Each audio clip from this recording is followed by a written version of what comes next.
Le principal objectif d'un constructeur, c'est de vendre un maximum de voitures. Alors il y a des petits malins chez Volkswagen qui se sont dit qu'ils allaient mélanger leur best-seller, la Golf, à une voiture plus tendance, comme un 4x4, et forcément ça allait cartonner.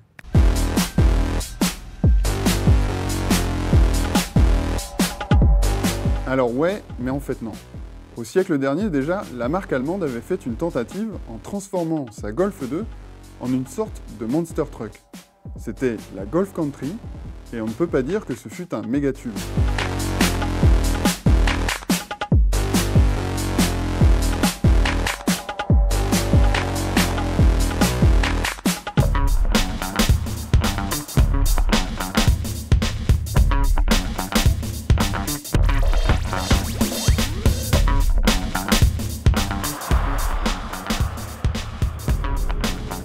Heureusement, cette fois-ci, le T-Roc n'est pas qu'une simple Golf surélevée, et ça se voit plutôt facilement, à l'extérieur notamment, grâce à des ailes bien saillantes, des passages de roues bien marqués. Ce T-Roc fait vraiment SUV.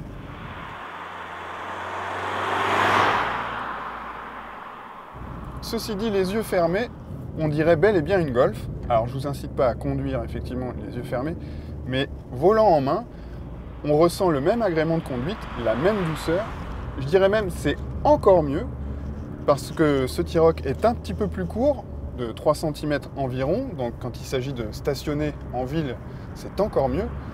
Et puis la direction assistée est encore plus légère pour faciliter la maniabilité.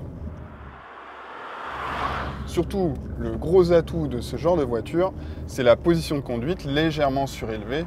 Beaucoup se sentiront plus en sécurité à bord de cette voiture qu'une simple familiale compacte.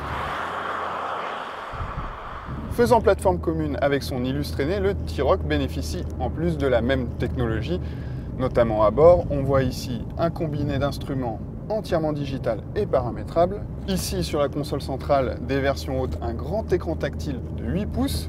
Et puis les assistances à la conduite très tendance, comme le régulateur adaptatif de vitesse, l'assistance au maintien de voie, et puis le freinage d'urgence autonome avec détection de piétons. Ces 3 équipements sont de série sur toutes les versions. Ici, on essaie une version TDI 150 chevaux équipée de la boîte de vitesse DSG à 7 rapports, un ensemble mécanique doux, disponible, agréable, si ce n'est le bruit du diesel toujours assez désagréable. Au besoin, on peut même opter pour la transmission intégrale 4Motion et rendre ce T-Roc vraiment très polyvalent.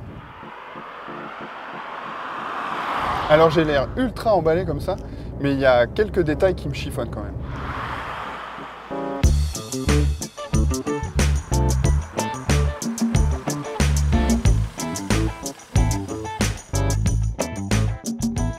VV a pensé à un programme de personnalisation pour une fois, apporter un peu de couleur à l'intérieur. On le voit ici avec une planche de bord Biton et des habillages sur les contreportes.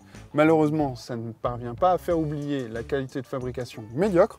Vous pouvez le voir ou l'entendre. Il y a encore beaucoup de plastique dur et brillant. Ça fait pas très Dutch qualitat.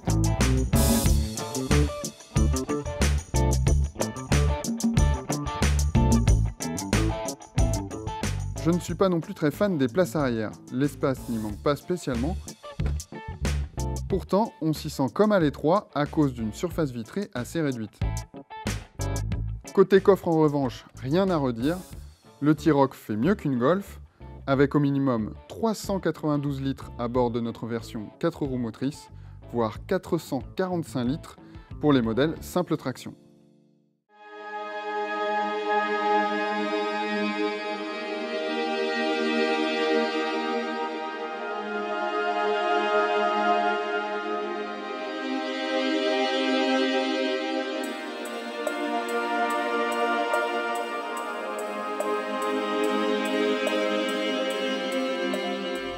Reste quand même un hic, le prix 35 830 € pour notre version TDI 150, série limitée First Edition, soit à quelques centaines d'euros près, le prix d'une Golf GTI ou GTD si vous tenez absolument à rouler en diesel. Alors, SUV fashion ou familiale compacte, un brin sportive? Je crois que j'ai choisi.